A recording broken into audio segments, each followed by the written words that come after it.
আমরা চলেছি মোটামুটি মাঠের ভেতরে, একদম যাকে বলে মাঠের মাঝখানে আর কি। এই যে দেখতে পাচ্ছেন, ড্রাইভারকে সালাম যে উনি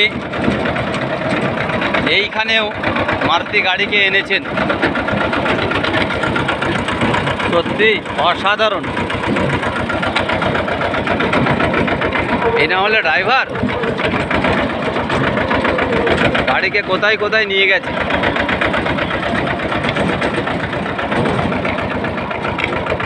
অনেকেই ভাবছেন হয়তো যে আমি একই ভিডিও ছাড়ছি। না বন্ধু, একই ভিডিও না, প্রত্যেক দিন আলাদা আলাদা জায়গায় গিয়ে আলাদা আলাদা ভিডিও তৈরি হচ্ছে। প্রত্যেকটা মাঠের লোকেশন আলাদা আছে। এটা অন্য মাঠ, ছিলাম অন্য মাঠে, এইভাবেই চলছে আমাদের এখন। শুভ সন্ধ্যা, রাখছি এই মুহূর্তে।